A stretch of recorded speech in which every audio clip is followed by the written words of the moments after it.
The narrative this week was about dream signings, and with the striker position now addressed, hopefully, we pivoted to right wing, meaning that I think PSV's Johan Bakayoko would be a great fit. He's a great progressive dribbler and passer, and being naturally right-sided is something we don't. Right, first things first. I'm sorry. Mikel, last week, superb. This week, superb. But I'm making a rule on the narrative. I need to see the top of your head and I need to see your nipples. Not literally your nipples, but I need to see top of head and nipples. Okay? Let's just get that out of the way. Right, I'm going to let you finish because Johan Bakayoko is a fascinating shout for a dream signing. Let's go. With Iwobi's contract situation and the two lone wingers we have in Harrison and Danjuma, allowing him a season of easier Premier League football, making impact sub opportunities and the occasional start, would bed him in nicely for next year. First of all, let's talk about that position. Right wing. Do you think that is the glaring area that needs sorting out? I like what James Garner can do, and he started against Wolves for Everton, Lewis Dobbin on the other side. But it's clear that now they've sorted out their striking position in the form of Beto, they need to get some wide men in because they lack attacking threat, both down the middle and out wide as well. Yeah, I think, look, Iwobi, it's interesting. They've got quite a few sort of little hybrid guys. You know, James Garner, yes, you can put him out wide if you need to, but do you really want him there? He probably wants to play as a centre midfielder. Same for Iwobi now in terms of like the evolution of him as a footballer. In terms of Johan Bakayoko, the thing I do really like about him, so he's a right winger, but he's left-footed, but he will go down that right-hand side. Like often you'll see with a lot of these players, they want to sort of just cut inside, you know, to like Anthony or Anthony Gordon as well recently. But the one thing, and it does look a bit clunky when he does it, but obviously he's playing for PSV, so he's not bad at it. He skips past players, he's direct, and he's willing to go cut inside and also go down to that byline as well. So I think it's a really good shout to kick off the episode this week in terms of a dream signing for a club. Can they get him? Probably not. They've been linked with Danny Ings, which I think is also a really interesting one. Just signed Beto, Harrison on loan. I think Everton are going to be fine. I know they're 20th and starting off this video, but I think they're going to be okay. Between now and to the end of the transfer window, Luton are in desperate need of a centre-half. We are very light in that position. We've already got players that are currently out injured in that position. And I feel like that's a proper area which we need to strengthen in. And someone like Tanganga would be an absolute dream signing to bring in. Someone who's energetic, powerful, fits our system extremely well, can play as a right wing back and also as a centre-half. I couldn't think of anyone better for Luton to bring in. I completely agree. As Chelsea fans, I saw Luton play against Chelsea on Friday night, and obviously Chelsea expected to win that game at home, but Luton were very, very easy to slice through. They've conceded 7 goals in their first 2 games. Defensively, it's going to be an issue for them. Tanganga is a man who's surplus requirements at Spurs, hyper-aggressive. Obviously, he came to the fore under Jose Mourinho. But if you look at the back three that Luton play, especially the back three who played against Chelsea, you've got Lockyer in the middle of it. Yeah. You've got Amari Bell and you've got Reece Burke. I think Tanganga can slot in there. And like he said, he can play multiple positions as well. So I think he'd be a perfect fit for Luton. For me, we 100% need a number 6. We've got Josh Cullen playing there at the moment, and albeit he's a brilliant on-ball player, good at playing the ball out, but I just don't think that he has that defensive stature, the physicality. We've got Xander Berger who's supposed to be next to him, but in the way we play, he's more of an advanced midfielder. So for me, I really, really wish that we went and got Vinicius Souza, who did go to Sheffield United. I think he fit the profile perfectly for us. But yeah, that would have been my dream. And then if we're looking at an unrealistic dream, it's 100% Palhinha from Fulham. I mean, probably one of the best at that kind of role. Great stuff from Jacob there. Jacob's got a channel, by the way, so go check him out. And we're going to put links in. If you want us, when you're doing the narrative for us, guys, if you want us to put forward your channel, make sure you let us know that so we can do that because we want to give you guys as much exposure as possible. Interesting this. First of all, a couple of thoughts, Kweku. I don't know how you feel about this. First of all, what's good there from Jacob is he's kind of giving us the profile of what's needed there in terms of Palhinha. And this video is a little bit tricky when you talk about dream signings because, it's a dream. So Palhinha obviously would go in there and he keeps them up and they're absolutely fine. Souza is interesting because he's young. So to bring him in, or certainly unproven for the Premier League. So to bring him in would feel like as much of a risk as giving Josh Cullen a go. And I get the idea. You want someone with a bit more sort of defensive nous there. Maybe someone, you got Nottingham Forest going for Sangari. Is that the kind of player that you're kind of after? I can understand why you would want that. But I wouldn't turn on Josh Cullen just yet. Or do you think with Burnley, the problem is that, the Championship is not this league and they're going to have to play differently. And so someone like Cullen could be the problem? I don't think Cullen's the problem. It's interesting, though, because Burnley, what you think about Burnley traditionally is different to the Burnley we see today. They are quite nice to play against, and you've seen that in the first couple of games of the season.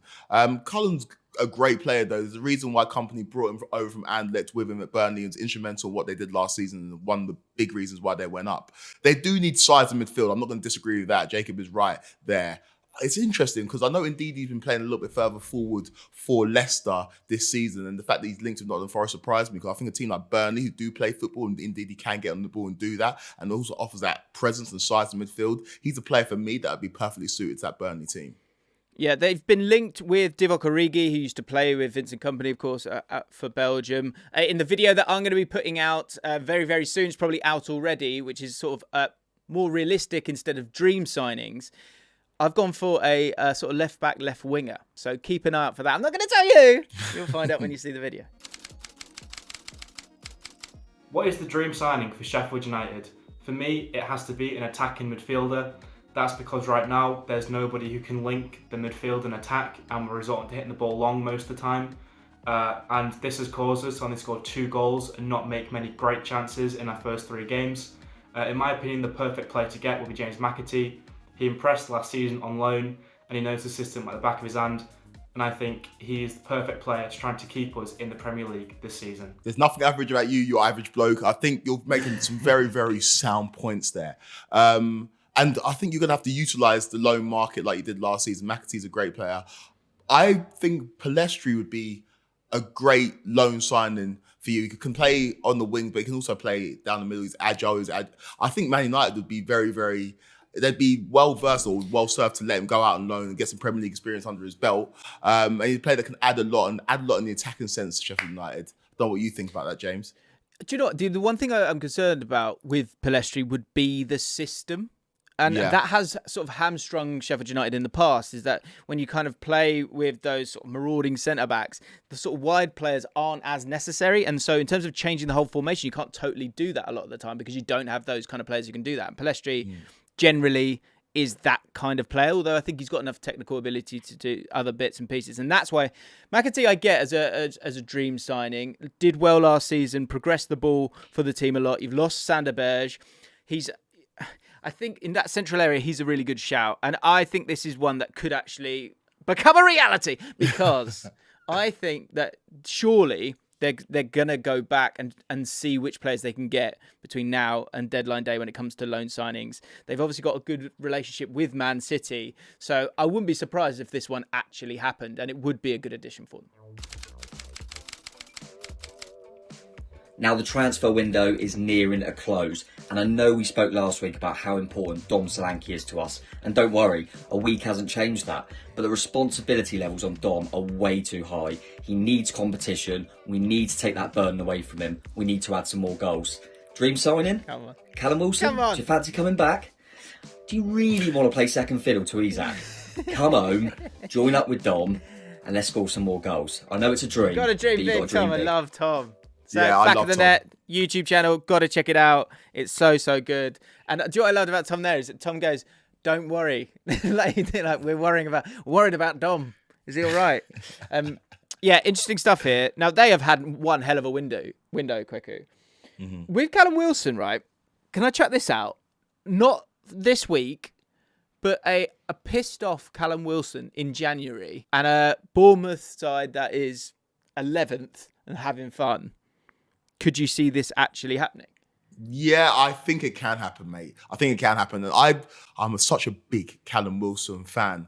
Because we've seen different variations of Callum Wilson. We've seen the Callum Wilson before the knee injuries who could run in behind. We've seen Callum Wilson who's a little bit less mobile, who can be that target man, offers something very, very different to Dom Solanke. And I think he fit in perfectly at Bournemouth. Obviously, Bournemouth with the hipster's choice in pre-season. Iraola is obviously a very progressive manager, but they haven't started the season brilliantly. A lot of their signings have been injured. And so Callum Wilson, to me, is a great shout and uniting with Bournemouth fans. The lack of centre-backs of Wolverhampton Wanderers are going to send them down. Gary O'Neill seems to be doing a great job at Wolves with a almost winnable game at Man United and a 1-0 win over Everton last weekend. For me, though, the defence is desperately what we need improving. We're only having 3 fit centre-backs, although one of them getting the second highest blocks in the league in Maximilian Kilman. We desperately need to improve on our 62% successful tackle rate in the league last year. So enter Nico Elvedi from Borussia Mönchengladbach, as for me, he would be my dream signing. Wicko, mate, love what you're saying here, but I cannot see the top of your face. I want to see your beautiful face, okay? Show me your beautiful face. That aside, this is interesting stuff. Nico Elvedi is a really good shout. I'm having a problem with, do they need a striker more or do they need a centre-back more? Both areas are the key areas and definitely the weaknesses for me. And you probably want to get them both sorted out. I've got a striker for my video. What do you think about this one? Because I guess this maybe might be a bit cheaper than someone like Rob Holding. Yeah, but this is why I love the narrative, because the contributors, they give us players that you have to go and check out, you have to go do research on. Elvedi was not a player on my radar, but it seems like it'd be a perfect fit for Wolves. I really like the centre-back partnership of Kilman and Dawson, but obviously you need depth behind that. And Semedo, somebody who suffered with injuries in the past, so having a centre-back that can play right back as well makes sense, and it makes sense why Elvedi and Holden are linked with Wolves. But I like what I've seen from Wolves so far. Everybody pegged them to go down. Gary O'Neill's doing a fantastic job. Jimbo, had you asked this question last week, I think a lot of Forest fans would have agreed that a new centre-half was at the top of the list. Thankfully, that hole has been filled with the signing of Murillo, a young Brazilian centre-back. That being said, we absolutely need a defensive midfielder, and a marquee one at that. For me, PSV's Ibrahim Sangare. He is the one to go and get, and he will make a lot of people happy, particularly in the Trouser region. Failing that, Lee Catamol. I love that. Go on, Lee. Get your shin pads and boots on, mate. You're required. It's not over. I like Ibrahim Sangare. He's a player that was linked with a lot of top clubs in January. He was linked to Spurs quite heavily. But indeed, he looks like the man who's on his way to Forest. He's crossing that divide. He's doing a big no-no, leaving Leicester for Nottingham Forest. But it's a position that they need to strengthen in that centre midfield. I don't know what you think about it, Jim. They have had a lot of midfielders, and it's just not really stuck for them in terms of like who's the sort of the main man. I think Danilo is going to be crucial for them this season. Ryan Yates, I know the fans like appreciate what he does. Like puts a rocket up them a lot of the time, and you kind of don't want to lose that. But maybe that could allow them to move to a 3 in midfield. But that said, you just don't normally see that with Steve Cooper's sides. He likes that back 3. So yeah, I guess it leads to stronger depth. And Ndidi, who's actually been poor for sort of about 18 months now. That's the only concern that I would have. And you've got someone who's been playing as an 8 recently instead of that 6 position.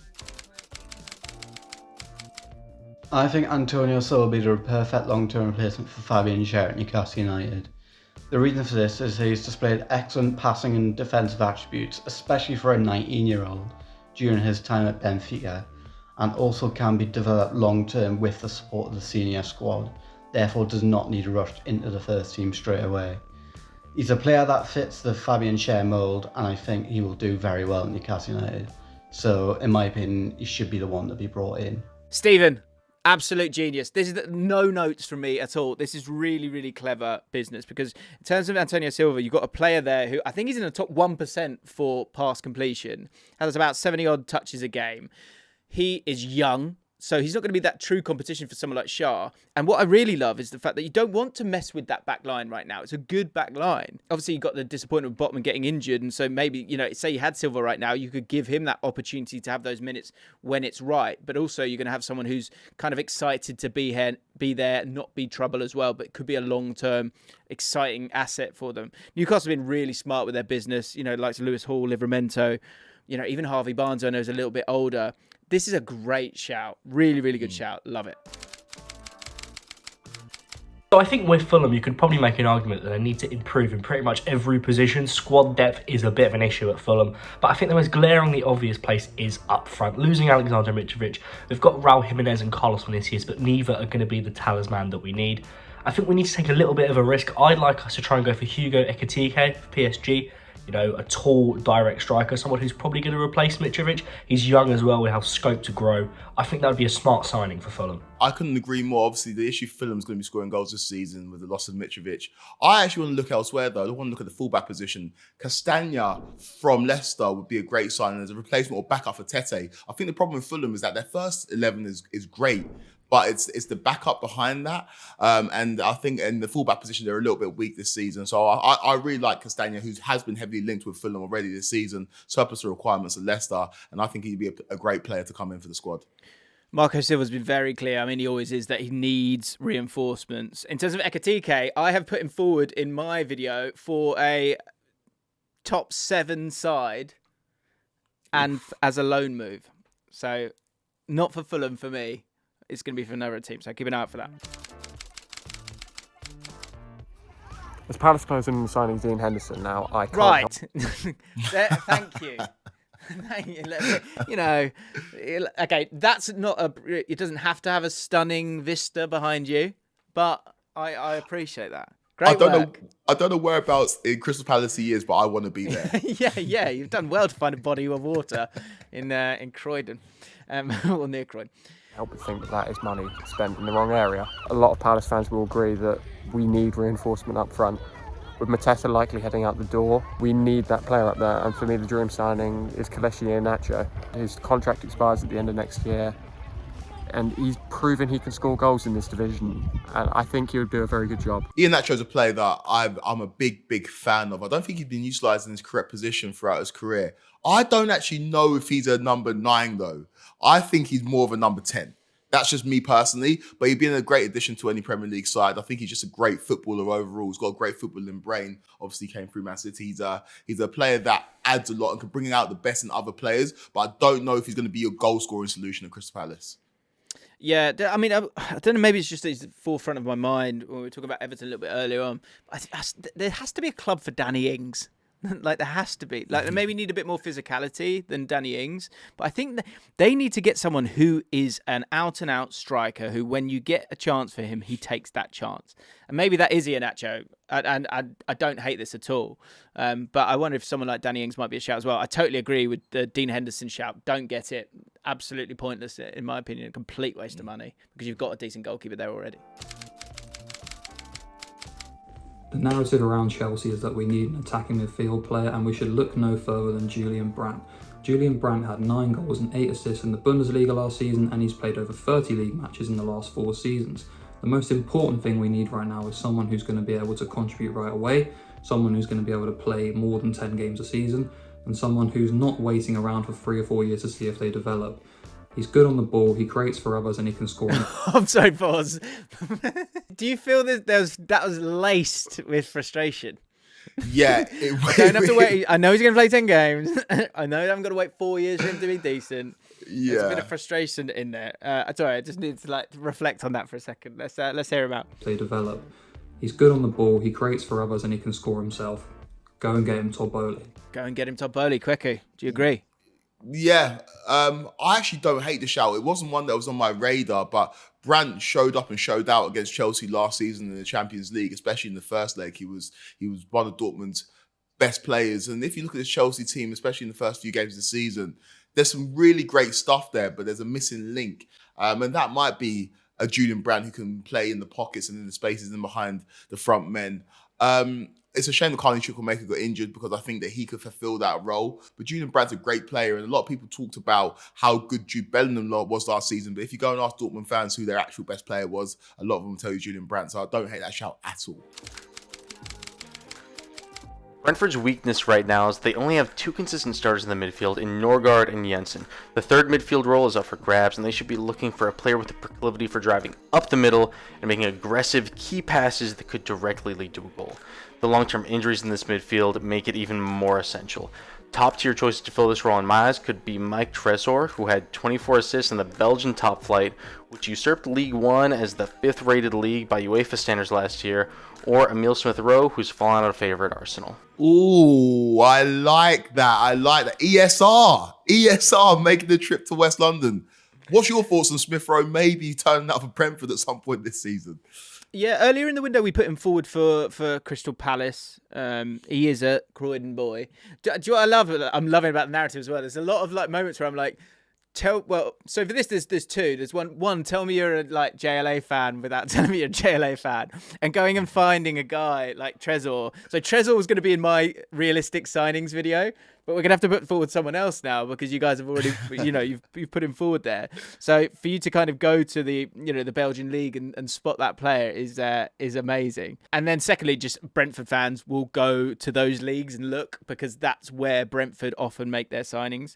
Bakayoko is an interesting one. Again, I think he would be a good fit for the Premier League, and I think there is room for him to grow. As I said, I like the fact that he will go to the byline and cut inside.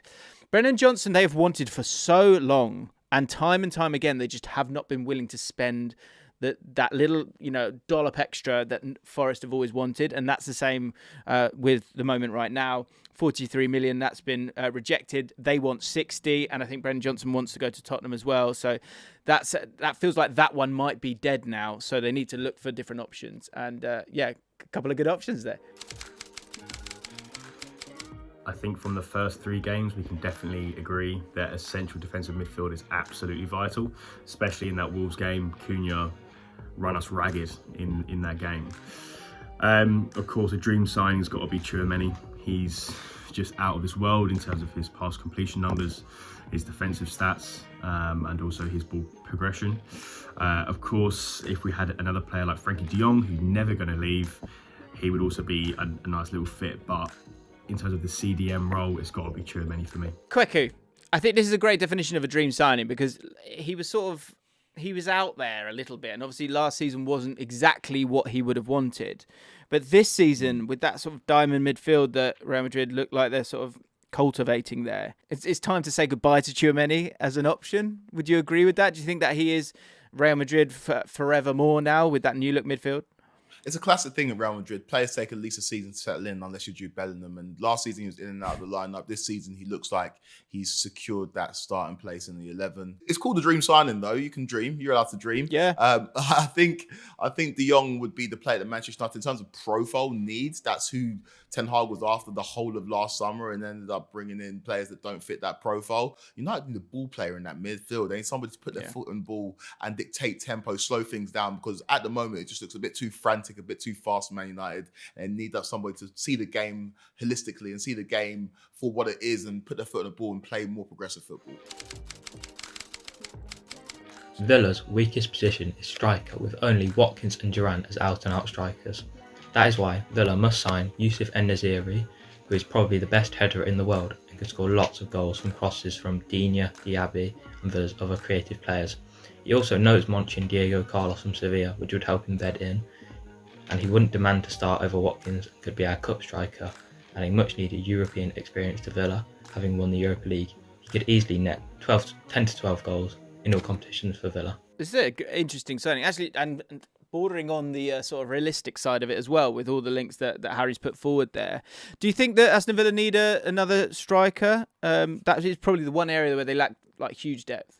Yeah, the issue is now depth for Aston Villa. I really like their starting 11. I really like how Villa have started this season. They've made some really great signings, and if you were to judge Premier League transfer windows in terms of the two sides, I think Villa are up there in terms of having one of the best. I do think Emery sending a message to the board or the hierarchy at Villa that he probably wants to bring one more signing in. He didn't fill his bench on the weekend against Burnley, and that's normally a sign from managers to the board that they feel like they need an extra player. They've got European football to contend with, and so I wouldn't be surprised to see one more through the door at Villa this summer transfer window.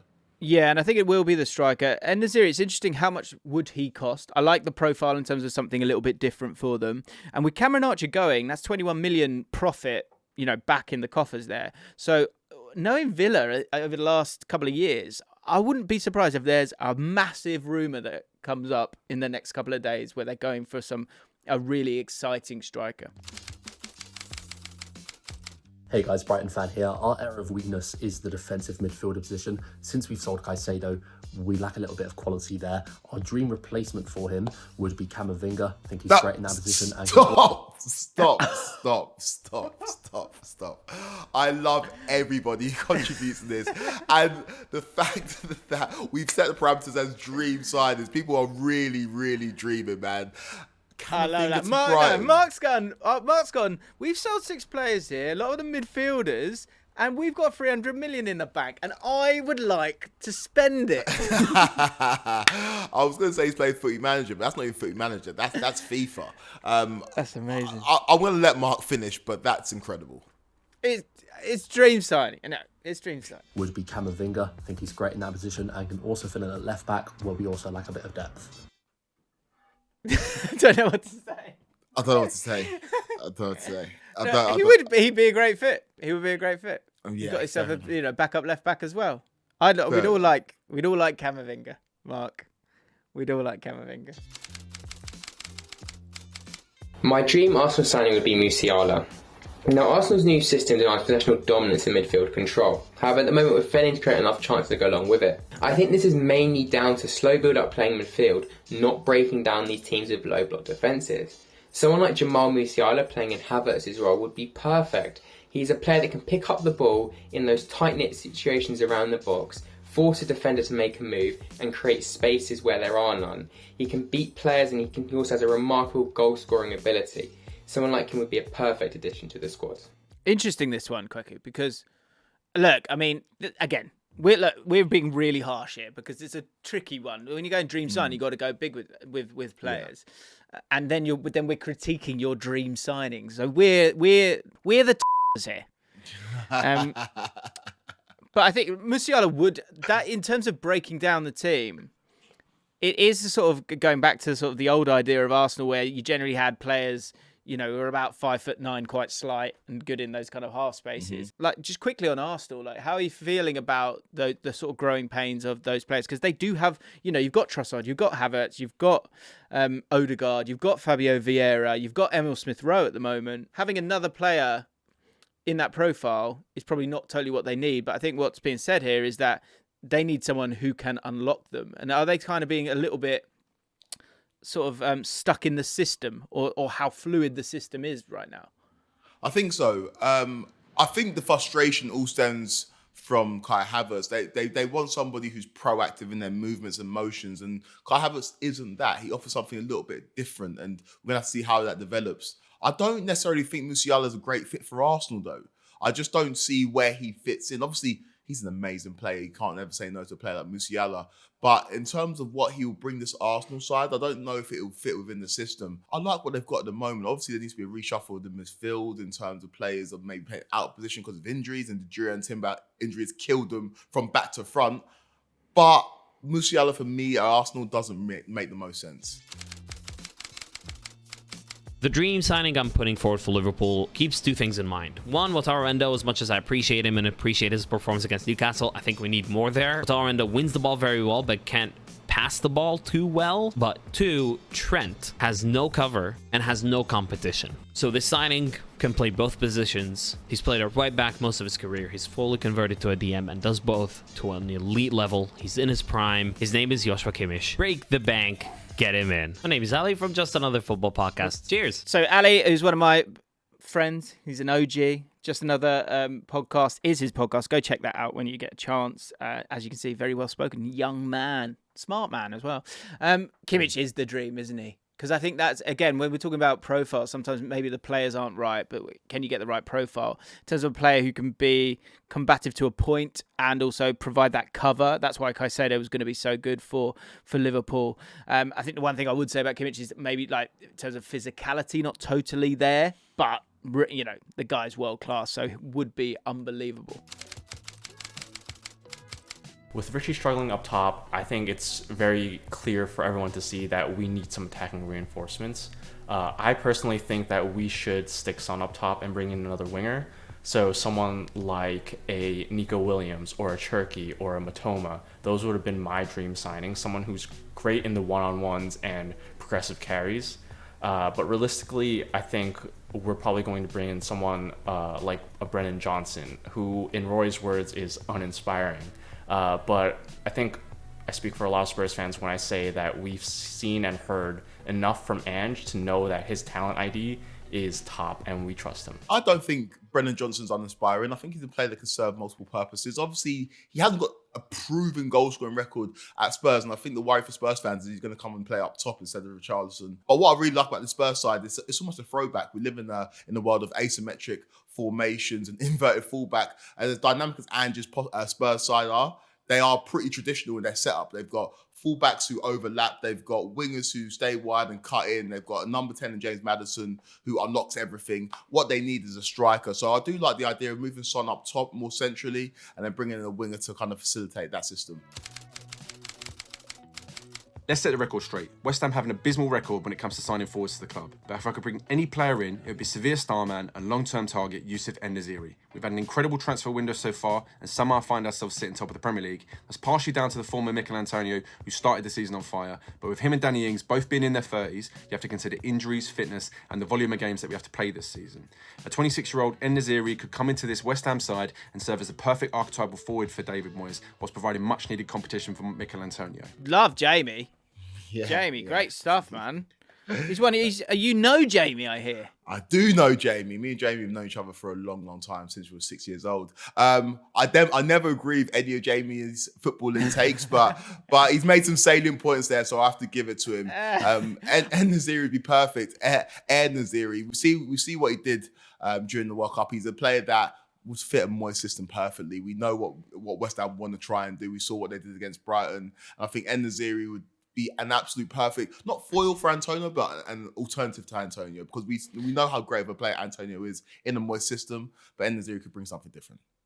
And with the sort of the desire for West Ham a little bit to sort of soak up pressure and then break, that I think, again, is something that Nesyri is kind of used to, certainly with Morocco. If you think about the World Cup at times, they'd certainly played that way sometimes. This is a really, really good shout from Jamie. For City to continue their dominance of English football, City need to sign Florian Wirtz. He's the perfect regen of Kevin De Bruyne, especially with him being so injury prone at the moment. We saw against Sheffield United that without Foden in the team, there's no creative spark. We need someone other than Foden to be able to do that. We can't just rely on Foden for the entire season, especially if we want to kind of fight on all fronts. So that's who City need to sign this summer. I agree. I put Florian Wirtz as my signing. That look, it's difficult to have a realistic signing when it comes to Man City a lot of times, because you kind of got to go for those world-class players to improve the side.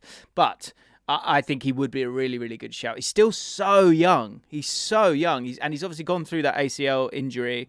He's come back, looks good. I think this would, it's never going to be a bargain, but I think it could be a really, really clever signing for Man City. So I totally agree with Matty on this one. Guys, the reaction to the narrative has been absolutely amazing. I actually was at Lewis versus Hornchurch on the weekend, and somebody came up to me and said they love the narrative. So if you want to get involved, just make sure you hit the link in the description. We want to hear your voices, want to hear you set the record straight in your club. Make sure you like and subscribe, and we'll be back next week for more.